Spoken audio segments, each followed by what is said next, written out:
Myself, Dr. Murali, Professor, Department of Civil Engineering at Laxman Reddy Institute of Technology and Management. So now I'm going to deal about the arches, three-hinged arches. So we are having different types of arches. So two-hinged arches, three-hinged arches. Out of which now I'm going to discuss about the three-hinged arches. So usually why we are using these arches means, so when the span length of the beam is very large, then we will go for the arches. So what is the advantage of this arches is we no need to give the internal pier or column in between the river or any bridge, any kind of things. So this is the sample image we are showing that. So there is a three-hinged arch. The hinge is like this. So here what is the advantage of hinge? We can rotate. There is no bending moment here, so it can be rotate in rotation. There is no bending, only axial force we are having here. So another picture which is showing, it is a kind of stone masonry three-hinged arch. This is a bridge which is laying in between the two parts. So out of which if we will see the shape of the arch, so there is a two ends, in between there is a crown. In this crown point also we are providing the hinge. So generally, three-hinged arch is statically determinate structure. So it doesn't mean that statically determinate means when the structure we can determine by using only equilibrium conditions. Already we know that equilibrium conditions, sigma fx equals to 0, sigma fy equals to 0, sigma mz equals to 0. So by using these three equilibrium equations, we can determine the unknown reactions which is produced due to this three-hinged arch. We can determine it. So doesn't mean that static indeterminacy is nothing but number of unknown reactions minus number of equilibrium equations. Here number of unknown reactions is 3, as well number of equilibrium equations also 3, so that the static indeterminacy is 0. That is the reason being three-hinged arch is statically determinate structure. And also we are having so here this is a three-hinged arch having at one end it is a hinge. There is a other end also we are hinge, is nothing but springing. Two hinges are providing these points, we call it as a springing points. One more hinge we are providing at the crown point, the middle point in between the highest point, which is we call it as a crown point. This is crown, and these two are the springing points. So because of these things, the structure can be rotated at the hinge point. So that's what I'm telling. So this point there is a no bending moment, and this point there is no bending moment, and this point there is no bending moment. At the hinges, it can be rotated easily, so that there is no bending moment provided or accumulated at the crown point as well as the springing points. And also by using the static equilibrium conditions, we can determine the directly equilibrium conditions also. So the main purpose of these three-hinged arch is we can use this three-hinged arch at construction of bridges and also roofs and large span structures. So that's what. So because of the large span, there is no intermediate pier or column provided in between the three-hinged arch. And also the main advantage of this is it is a statically determinate structure by using the simple equations of equilibrium conditions, that is sigma fx equals to 0, sigma fy equals to 0, and sigma mz equals to 0. And also very easy to install when comparatively two-hinged arch, and also when compared to three-hinged arch, two-hinged arch having a one more equilibrium conditions are not sufficient to determine. We need additional reaction also to find out the two-hinged arches. Here there is no expansion or contraction due to temperature. So because of there is no moment, the expansion or contraction due to temperature does not induce any additional stresses. There is no any additional stresses because of we are providing the hinges at the springing points as well as the crown. So there is no possible of thermal stresses or temperature changes will not be any influence. And also the support segment does not cause any internal forces. Here we are considering both the supports are at same level, so that there is no settlement of support conditions or springing points. And also it will transfer load only axial compression and reducing the bending also. So because of this, we are providing the load which is transferred to the springing points easily. There is no any additional stresses it will produce, and also it will be used for the long span structures. So the main thing, the major material which is used for the construction of this three-hinged arch is, one is the possibility of concrete, the and also the most suitable material is steel structures, or we will see three-hinged arches. The most of the structures we will go with the steel structures when comparatively concrete structures.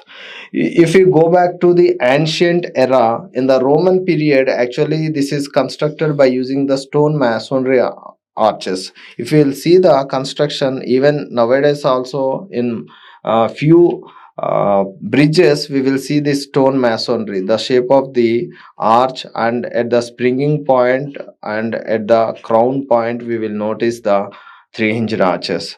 Example for this, aqueducts and stone bridges. So even today also we will see the aqueducts and stone bridges, this kind of three-hinged arches we are using. In the next 18th and 19th century, so upgraded, then we have started the steel structures. In most of the present structures nowadays we are going either three-hinged arches or two-hinged arches with the material steel structures. We'll see this is the springing point, these two are the springing points, this is at crown point. In the crown point also we are providing additional hinge, along with the springing points also we are providing hinges. So now in the modern engineering era, these three-hinged arches becomes more popular, and we are most commonly used for long span structures. Even we will see the cable bridges also. So that by using these three-hinged arches or two-hinged arches, there is a additional obstruction or anything in between the river or anything, there is no necessity of providing. So at the one point we are providing one hinge, and other point we are providing, so that directly we are laying the arches across the rivers. The main key applications we are using in railways, we will commonly see these three-hinged arches, and also in the highways also we will notice this three-hinged arches. And industrial roof structures, when we have a large kind of industrial structures and the vehicles are directly enter into the truss, there is no internal obstruction in between the two supports, so that also we are going for three-hinged arches. And also the large auditorium structures, that is also we are going for the three-hinged arches. And long span shades, in industrial structures and long span sheds we will see the most common thing, this is the three-hinged arches. So now we will go with an example problem, how these three-hinged arches are analyzed and find out the support conditions and the radial shear and normal thrust. So let us take a three-hinged arch. Usually in the examination point of view we will see, analyze the three-hinged arch, analyze the three-hinged arch as shown in figure.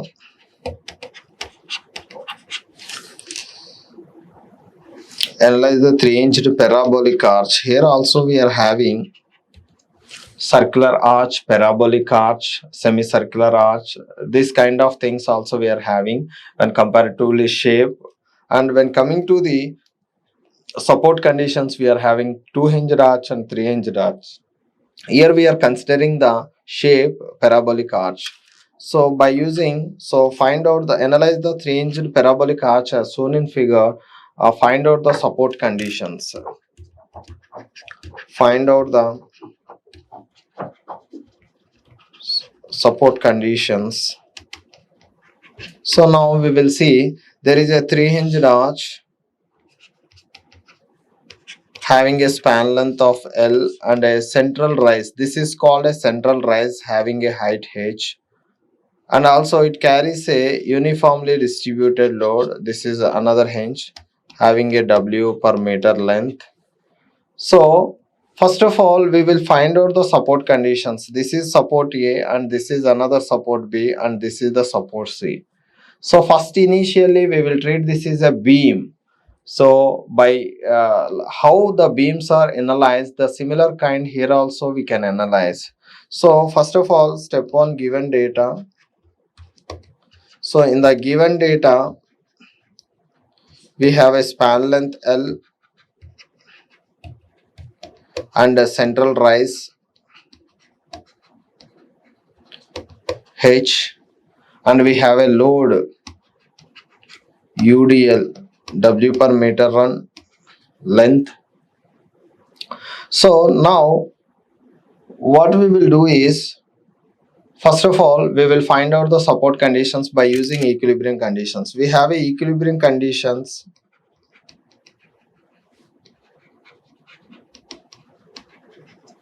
First one is sigma fx equals to 0.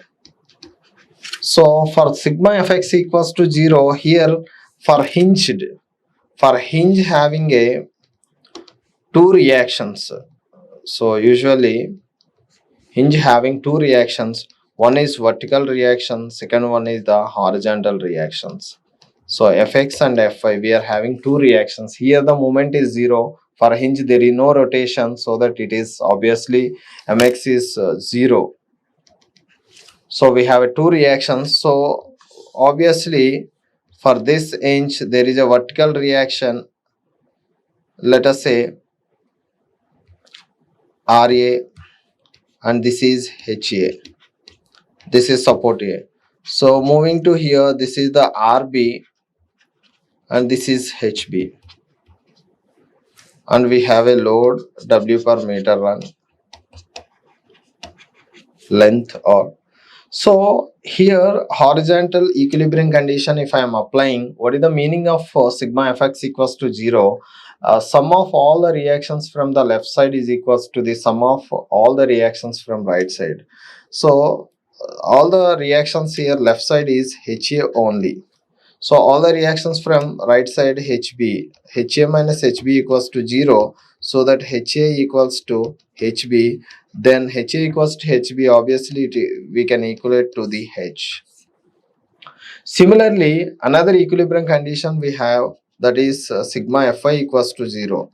So what is the meaning of sigma Fi equals to 0? Sum of all the vertical reactions is equals to the sum of all the downward reactions. Here the upward reactions are Ra and Rb, and the downward reaction is load, that is W. Here W is a uniformly distributed load. We have to convert this uniformly distributed load into the point load by multiplying with length. So because it is a W per meter length, this is for 1 meter, this is W load. So for overall length, multiply with the overall length, so that it will give the total load.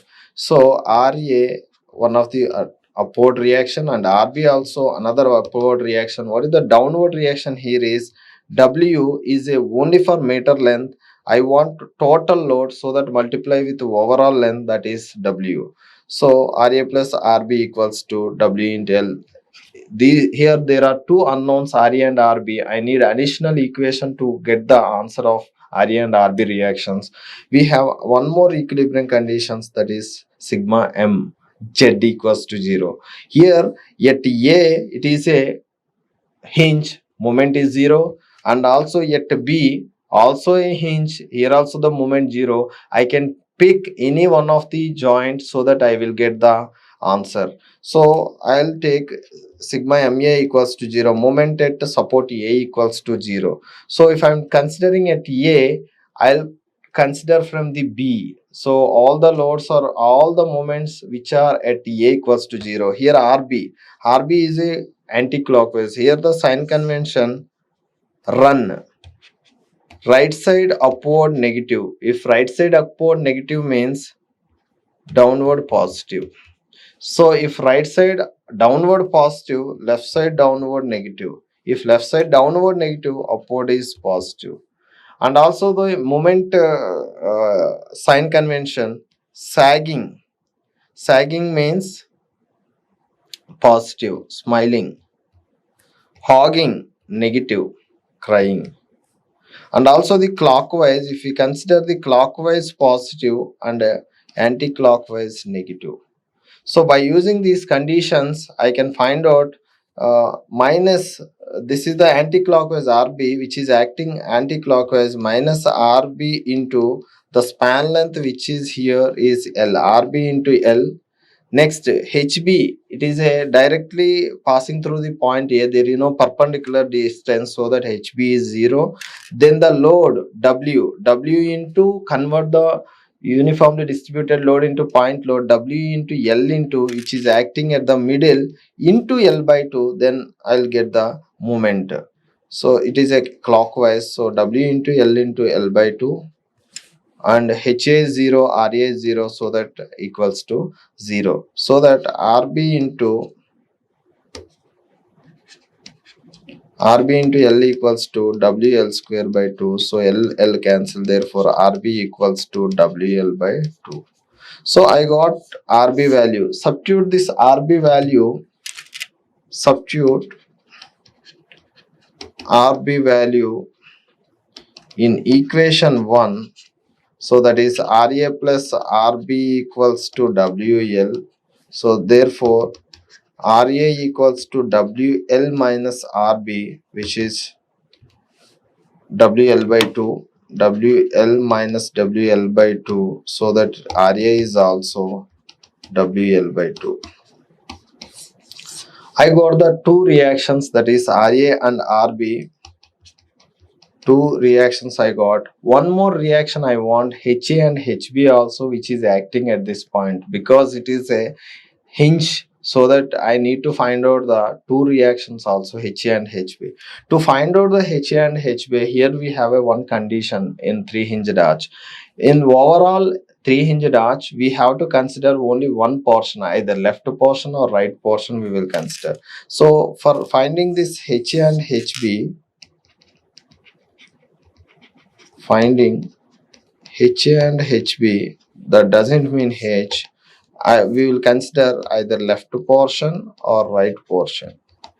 If I am considering left portion, so it is like this: W per meter run, and this is H crown height, and this is L by 2. Only half portion I am considering. This is L by 2. This is RA. Already I know the value of RA, WL by 2, and I want HA. This is unknown.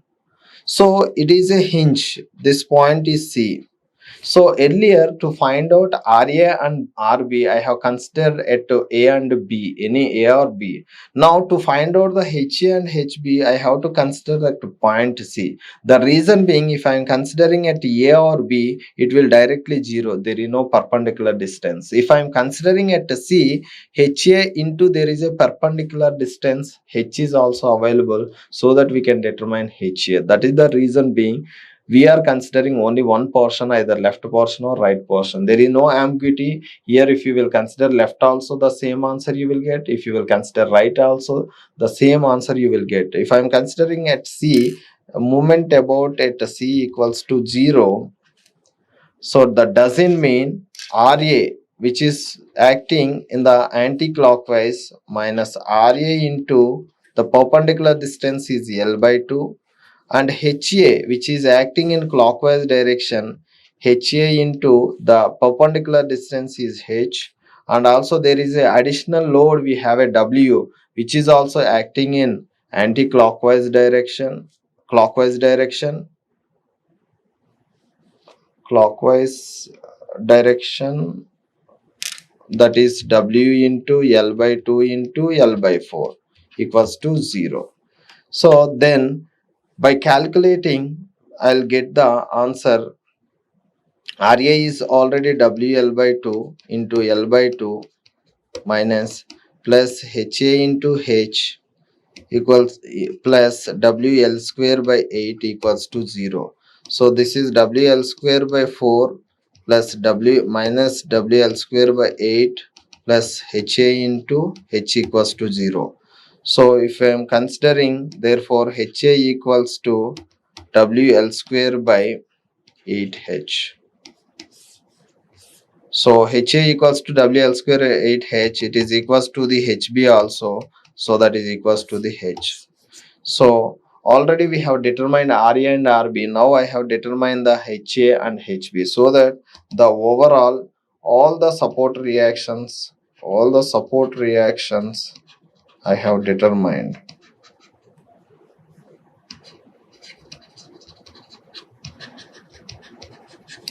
So in the next video, I'm going to discuss about the finding the normal thrust and the radial shear.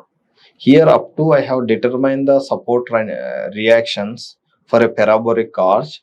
So in the next video, I am going to discuss about the finding normal thrust and radial shear. Thank you.